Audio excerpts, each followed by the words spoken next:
Hi, this is Carly, Recovered Alcoholic, episode 21 of North Star Big Book. Welcome back. I am so happy you are here to join me. We are on We Agnostics-Part 3.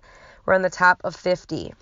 One thing I wrote down on the top that I did not have you write last week, because I ran out of time, is today I know, and then I wrote in parentheses, have faith, because faith equals knowledge.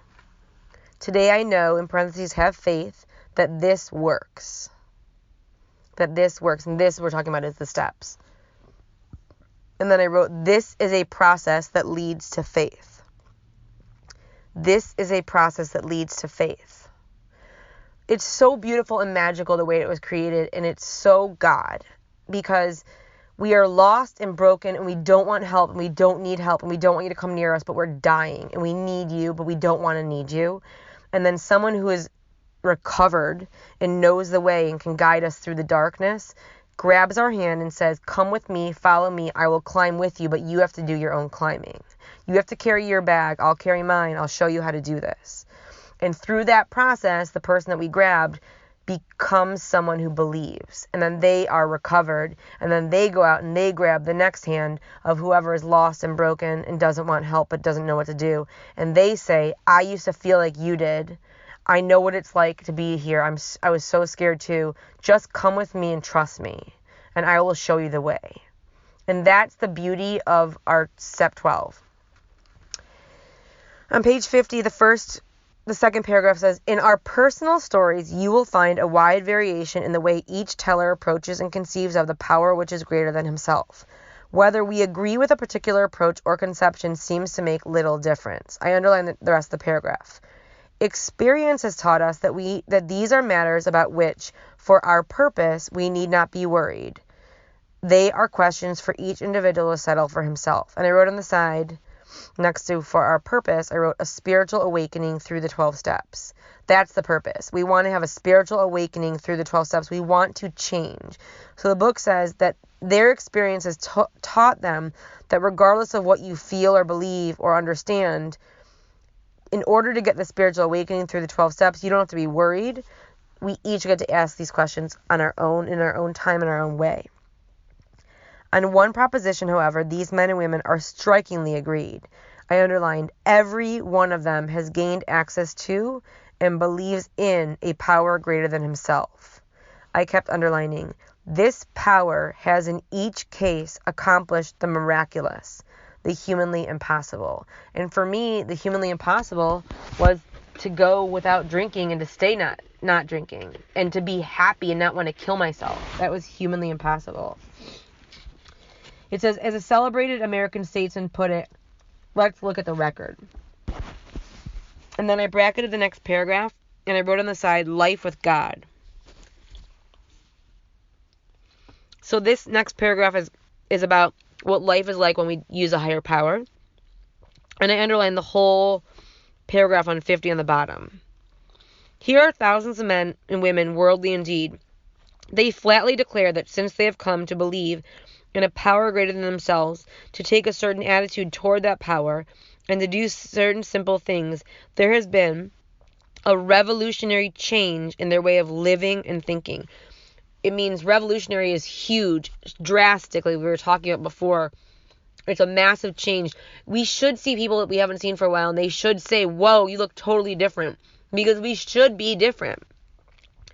It says, in the face of collapse and despair, in the face of the total failure of their human resources, they found that a new power, peace, happiness, and sense of direction flowed into them. I wrote on the side, promise,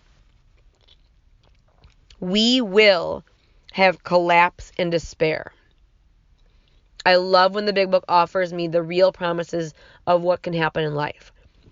They tell me right here, I'm going to face collapse, despair, and the total failure of my human resources.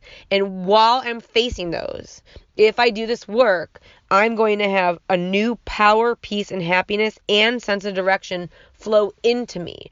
Remember, nothing can flow into me if I'm blocked off. So my job is to keep myself unblocked by 10 and 11 and to give it away in 12. And while I'm doing that, my higher power is going to give me what I need.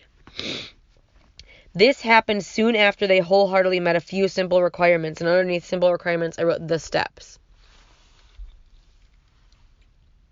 Once confused and baffled by the seeming futility of existence, they show the underlying reasons why they were making heavy going of life. I wrote on the top of 51, it's kind of long. It's like 3 lines, so you're going to want to squish it if you want to write it. I need an open mind. So I wrote, I need an open mind. Remember, we talked about how I don't have an open mind until what I'm doing doesn't work. So I don't have an open mind until I'm exhausted and out of plans. So I need an open mind. And then I wrote, circumstance makes us willing. Circumstances makes us willing. And I wrote next to that, step 1. Alcoholism beats me into a state of reasonableness where I say, fine, I'll do whatever you tell me to do. I'm miserable. I cannot go on another day. Circumstances made us willing. Then I wrote step 2. And then I wrote, have to believe you can change. Nobody comes back to AA if they don't have hope. We don't come here because we're bored. We come here because we believe that it's possible, even if the belief is so teeny tiny. Step 2 is have to believe you can change. Step 3 is make a decision. We make a decision, I'm going to change. I'll do this. And then I wrote steps 4 through 9. Take action. So the way that you know that someone has made a decision, which is step 3, is they're doing 4 through 9. And then I wrote step 10, 11, and 12. I wrote the word faith. We do not get faith until we've done 1 through 9, and we're working on 10, 11. It is not promised to me yet. Okay. It says, I underlined, leaving aside the drink question, they tell why living was so unsatisfactory. So we're talking about someone with a closed mind and fixed ideas and life is miserable. They show how the change came over them. When many hundreds of people are able to say that the consciousness of the presence of God is today the, I underline the word most important fact of their lives, they present a powerful reason why one should have faith. This world of ours has made more material progress in the last century than in all the millenniums which went before. Almost everyone knows the reason. Students of ancient history tell us that the intellect of men in those days was equal to the best of today, yet in ancient times material progress was painfully slow. The spirit of modern scientific inquiry, research, and invention was almost unknown. In the realm of the material, men's minds were fettered, I underlined fettered by superstition, tradition, and all sorts of fixed ideas. Fettered means bound by chains. My mind was fettered with old ideas. One of the biggest ones was, don't trust anyone. And I wrote next to those words, superstition, tradition, and all sorts of fixed ideas, I wrote, keeps me from growing. So that's where we get to go back and say, are you getting the results you want with what you're currently doing? I circle the word fixed ideas because all of those keep me from growing. One fixed idea that many people I get to work with in AA are people that are in the big book are intense and crazy, and they often use words like Nazi, which if you're listening to this and you can hear me, my grandparents survived the Holocaust and many of my family did not, and I understand that the word big book Nazi is to convey someone who's like really strict about that, but it's not a word that I'm comfortable with as a Jew, and it's not something that I would want to be known as, because those are people who tortured and killed humans in ways that are unimaginable. So am I a big book thumper? Yes. Am I a big book student? Yes. Do I love the big book? Absolutely. I do not like that word, and I would love if you could pass on that that's a really offensive word. But the big book is something that a lot of people I work with have a fettered, fixed idea about, which is that, I don't want to hang out with those people because I don't want to be like them, and they're always talking about the book, and they have a fixed idea about us. And I've had people that say that they hate my home group who've never been to it. And I'm like, well, at least come so you can at least have a reference, because you've never even been. It says, some of the contemporaries of Columbus thought a round earth preposterous. Others came near putting Galileo to death for his astronomical hearsays. It says on the side, I wrote, the only way we change is to believe differently. The only way we change is to believe differently. So we cannot do 3 through 12 until we do 2, which is to believe that maybe this can work for me. The way that I describe 2 is I say, I believe that there's a teeny possibility that if I do 3 through 12, it'll maybe work for me because you've shared your experience about it. I don't have a relationship with God at that point. And I wrote, my beliefs can limit me. It says, we ask ourselves this, I underlined, are not some of us just as biased and unreasonable about the realm of the spirit as were the ancients about the realm of the material? Even in the present century, American newspapers were afraid to print an account of the Wright brothers' first successful flight at Kitty Hawk. Had not all efforts at flight failed before? Did not Professor Langley's flying machine go to the bottom of Potomac River? Was it not true that the best mathematical minds had proved man could never fly? Had not people said God had reserved this privilege? I wrote on the side or on the bottom, can't make them willing. So I can't make somebody willing. It's not my job or responsibility. Can't make them willing. And I wrote, our job is to help the newcomer come to believe. Our job is to help the newcomer come to believe. And the way that I do that is with this book. And one thing I wrote in the way front of my book, I wrote, my job is to help a girl see what her options are. My job is to help a girl see what her options are. So the way that I do that and come to believe is I help her see you can stay in step 1 or go on to step 2. You can stay in the miserable life without living, death without dying that you've been doing, or you can try this way. These are your 2 options. I'm not going to tell you what's right or what's wrong. This is on you. But my job as a sponsor is to help her see her options. My job is not to tell someone who's not doing the work that they're going to be okay, because that's lying. My job is to be very honest about it. I tell girls who are not doing the work, who are about to leave, I want you to know that what you've been doing is not Alcoholics Anonymous, because I don't want you to believe the lie that you did AA and it doesn't work. And I especially don't want you to go around telling other people that AA doesn't work, because that's just not true. You just didn't work it. It says on the way bottom, privilege to the birds, on page 52. Only 30 years later, the conquest of the air was almost an old story, and airplane travel was in full swing.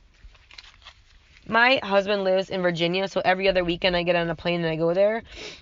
And I never, ever, 0 times think about, I wonder if this plane will be able to fly. But they did. They didn't know that was real. This is completely understood for us. It says, but in most fields, our generation has witnessed complete liberation of our thinking. Show any longshore man a Sunday supplement describing a proposal to explore the moon by means of a rocket, and he will say, I bet they do it, maybe not so long either. I bracketed the rest of the paragraph. It says, is not our age characterized by the ease with which we discard old ideas for new? I underlined, by the complete readiness with which we throw away the theory or gadget which does not work for something new which does. I wrote on the side, styles, that's like clothing styles, cell phones, TVs, cars, music, and jeans, like denim jeans. And you can write anything else you want. But if you just think about any one of those, let's just think about telephones. So when I was little, the phones that they had were the ones that were attached to a wall with a squiggly cord, and you could not walk around with it. Then they got the kind that were portable, is that the word? No, cordless. And they were big with like a metal, like R2D2 like antenna, and you could be cordless, which was so cool. And then they got those phones which would speak. Like my parents had a phone that was like, you have a telephone call, or you could press a button and be like, call Pizza Hut, and it would like call your dad.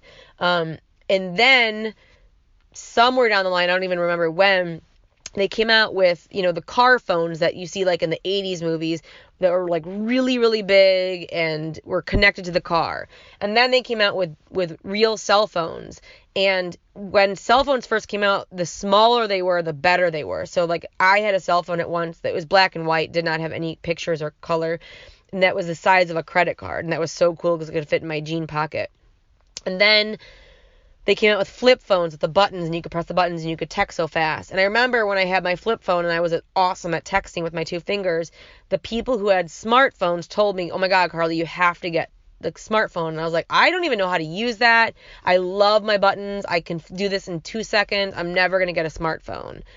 Well, here I am recording on my 4th smartphone or 5th smartphone, and I could not imagine my life without it. Literally, if my phone broke, I would drag my children out of the house in their jammies and go to the Apple Genius bar and beg for help.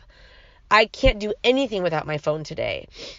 My phone is how I do everything today. And so just looking at the phone that was connected to the wall that had the squiggly cord and that you couldn't move from, the ones that when I was little, they even had the kind that you dial and you had to press a number, go all the way down. Those worked, and they could communicate with me from, I could call somebody and get to another person, same way that I'm doing on my smartphone. But the smartphone can email, can Google, can get me a map, can give me music, can record a podcast, can tell me the weather, can time things, can find dates, can give me reminders, can talk to me, all the things that a phone can do. And one day someone's going to be listening to this podcast and they're going to be laughing at my description of what a smartphone is, because they're going to be on something totally more amazing. And the idea is that we're so willing to let go of something that we thought we loved and that was amazing for something new that's better and faster and more capable. And why not take that same ability to have that faith and capacity for it that we have in our phones, in our TV screens, in our denim that we're wearing, and apply it to our higher power. And if the God I'm currently using is still stuck to the wall and I can't move much with God, I need to get a cordless God, or I need to get a God that can help me do this, this, and this, because life's going to keep happening, and as life keeps unfolding, I need a God that's more capable. And God is massive. So the problem isn't God, it's me. And the problem is my conception. So I say to the girls when I'm talking about this to them, I say, if the God that you have is a punishing God and you're scared to share this with your God, then you need to go to the Apple store and upgrade your God, because your God is not capable. You're not getting the capabilities that you should really be getting. Okay, so I bracketed the next paragraph and I wrote on the side, untreated alcoholism. And this is one of my friend Donna's favorite parts of the big book. This is the checklist for untreated alcoholism. This can happen in sobriety, and I've come to this checklist in sobriety without a solution, without the steps, wondering what's wrong with me, believing the lie that my mind told me, which was I need to stop going to meetings because my real problem is a mental health problem and I need to get a different medication and a different doctor. This was without doing the work and just going to meetings. And I found myself here. So when we read this, I would make a little check mark next to anything that you could have related to before you got spiritually fit. It says we had to ask ourselves why we shouldn't apply to our human problems this same readiness to change our point of view. I underlined, we were having trouble with personal relationships. I put a check there. I underlined, we couldn't control our emotional natures, which was just the way I lived. Check. We were prey to misery. Check. And depression. Check. I underlined all this. We couldn't make a living. Check. We had a feeling of uselessness. Check. We were full of fear. Check. We were unhappy. Check. We couldn't seem to be of real help to other people. Check. And I wrote on the side, checklist, untreated alcoholism. And then I also wrote, this can happen sober. And I wrote sober in quotation marks, because the sober we're referring to is just really dry. It's not recovered. This is not recovered. This is unrecovered. Was not a basic solution of these bedevilments more important than whether we should see newsreels of lunar flight? Of course it was. When we saw others solve their problems by a simple reliance upon the spirit of the universe, I underlined the next 2 sentences. We had to stop doubting the power of God. I underlined and starred. Our ideas did not work, but the God idea did. That's it. Black and white. Are your ideas working? If they are, awesome. No skin off my back. If they're not, try what we're doing. The Wright brothers almost, I underlined the words childish faith, and I wrote on the side, we will be provided. So we're talking about the kind of childish faith, not from a broken home where there's abuse and neglect. We're talking about a regular home where a child doesn't wonder if there's going to be a blanket on their bed, doesn't wonder if there's going to be food at their table, doesn't wonder if they're going to have safety in their home. Those are just normal regular things, regardless of how big or expensive or not their lives are. They don't worry about food, safety, or comfort. That childish faith is what they're telling me I need to have with my higher power. That they could build a machine which would fly was the mainspring of their accomplishment. So they're saying that what they believed was really the reason why they were able to do it. Without that, nothing could have happened. We agnostics, above agnostics, I wrote without knowledge, and atheists were sticking to the idea that I underlined self-sufficiency would solve our problems. And I made a star next to self-sufficiency. And I wrote this on the side. You can only write it if you can relate. I wrote, used to be my God. Used to be my God. My God was, just give me a minute and I'll figure it out. I've got this. Stop talking. I've got this. I will figure it out. When others showed us that God's sufficiency worked with them, we began to feel like those who had insisted the rights would never fly. So how do I become someone who is a believer, who behaves like a true believer? So for me, instead of trying to not be someone who's self-sufficient, I don't know how to do that. So what I do is I try to be someone who depends upon God, which means when I get afraid or I don't know what to do, I ask God for help and I act as if God's got me. Logic is great stuff. We liked it. We still like it. I underline the next sentence. It is not by chance we are given the power to reason, to examine the evidence of our senses, and to draw conclusions. I underline that is one of man's magnificent attributes. I wrote on the side, we will do this after 1 through 9. So after 1 through 9, we are given the power to reason, to examine with evidence. I cannot reason and examine with evidence while I'm in the middle of my full-on blocked-off hallway. But when I've cleared out my hallway, I will be able to do that. And I wrote, I can do with 10, 11, and 12. So I can do these things with 10, 11, and 12. I've got to do 1 through 9 in order to get to 10, 11, and 12. And then with 10, 11, and 12, I can use my mind and be logical. That's awesome. We agnostically inclined would not feel satisfied with a proposal which does not lend itself to reasonable approach and interpretation. Hence, we are at pains to tell why we think our present faith is reasonable. I underlined why we think it more sane and logical to believe than not to believe. Why we say our former thinking was soft and mushy when we threw up our hands in doubt and said, we don't know.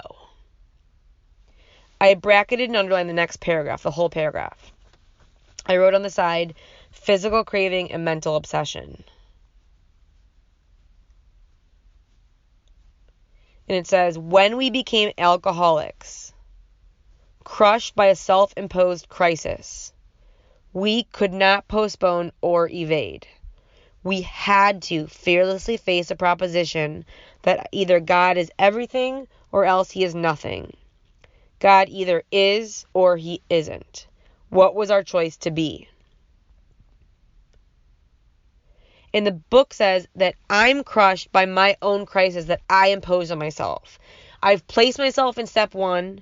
I cannot postpone or evade because I'm stuck. And I have to face these two choices. It's either God or no God. How do you want to live? Because the way that you're living is not working. What's your choice? Arrived at this point, we were squarely confronted with, I underline, the question of faith. I underline, we couldn't duck the issue, which is between 1 and 2. Some of us had already walked far over the bridge of reason toward the desired shore of faith. The outlines and the promise of the new land had brought luster to tired eyes and fresh courage to flagging spirits. Friendly hands had stretched out in welcome. We were grateful that, I underline the word reason, had brought us so far. But somehow we couldn't quite step ashore. So you see how reason is capitalized? They're going to be talking about that here, that like a God, that our own thinking, our own reasoning is what we've always depended on and relied on. This really spoke to me. I always trusted my own thinking, and I always knew, like I said before, that if I could just figure it out, I'd be okay. And that always worked for me until it didn't. It said, but somehow we couldn't quite step ashore. I underlined, perhaps we had been leaning too heavily on reason that last mile, and we did not like to lose our support. That was natural, but let us think a little more closely. Without knowing it, had we not been brought to where we stood, which is right now, by a certain kind of faith. I underlined certain kind of faith, and I wrote underneath that, in my own thinking and in the battle. In my own thinking and in the battle. On the top of 54, for did we not believe, I underlined, in our own reasoning. And I wrote above that, my old worship. I wrote, always had faith in my own reasoning. I always knew I could figure it out. I always knew if you just gave me enough time, I could figure out my next plan. This was my old worship. I underlined, did we not have confidence in our ability to think? So the book is trying to talk to the agnostic or the atheist and say, look, you have the ability, the capacity to believe, to have faith. Didn't you have faith in the way you thought? Didn't you have faith in the bottle? And I could not argue with either of those points. What was that but a sort of faith? I underlined, yes, we had been faithful, abjectly faithful, I underlined, to the God of reason. And this kind of blew the top of my head off because I realized I was a person of faith. I just was a person of faith in an area that I didn't realize I needed to change my direction that I was looking at. So in one way or another, we discovered that faith had been involved all the time. And for me, I wrote down, always had a plan. That was my God of reason. I always knew what was next. I didn't fly by the seat of my pants, even though I wanted it to look like that. I wanted to look like a freewheeling hippie, but I always was calculating and manipulating and figuring it out and had a plan. And I was fast on my feet trying to figure out my next plan. That's how I ended up in AA, was after I overdosed and tried killing myself, the walk home when I went to bum a smoke and I went to figure out my next move. My plan wasn't to call the woman from the hospital and say, I need help. My plan was to go get a smoke and figure out my next plan. We found, too, that we had been worshipers. What a state of mental goose flesh that used to bring on. I underlined, had we not variously worshipped people, sentiment, things, money, and ourselves. And I couldn't argue with that. And then, with a better motive, had we not worshipfully beheld the sunset, the sea, or a flower. Who of us had not loved something or somebody? How much did these feelings, these loves, these worships have to do with pure reason? Little or nothing we saw at last. Were not these things the tissues out of which our lives were constructed? Did not these feelings, after all, determine the course of our existence? I underlined, it was impossible to say we had no capacity for faith. Capacity is ability to hold, or love, or worship. I wrote on the side, capable of faith. In one form or another, we had been living by faith and little else. Which is really uncomfortable if you're agnostic or atheist and proud of it. Imagine life without faith. Were nothing left but pure reason, it wouldn't be life. But we believed in life. Of course we did. We could not prove life in the sense that you can prove a straight line as the shortest distance between 2 points. Yet there it was. Could we still say the whole thing was nothing but a mass of electrons created out of nothing, meaning nothing, whirling onto a destiny of nothingness? Of course we couldn't. The electrons themselves seem more intelligent than that. At least so the chemist said. Hence, we saw that reason isn't everything. I underlined, neither is reason as most of us use it entirely dependable, though it emanate from our best minds. I wrote on the way top of 55, AA is my smidgen of hope. AA is my smidgen of hope. And then I wrote, second step equals willing to believe. Second step equals willing to believe. Yet we have been seeing another kind of flight, a spiritual liberation. I circle the word spiritual liberation from this world. I underline people who rose above their problems. I underline they said God made these things possible. And we only smiled. We had seen spiritual release, but liked to tell ourselves it wasn't true. This is so important. This is one of my favorite parts of AA, is when people who are sober come to meetings and share their struggles and share how they get through the unimaginable things that we do in life and do it with their higher power and their tools. And they give me the faith and the belief that I can do that too. We're going to stop right here. Next week, I'm going to talk about where to find God. We'll finish We Agnostics, and we'll get into how it works. Thank you so much. I hope you have an amazing week. It's totally up to you.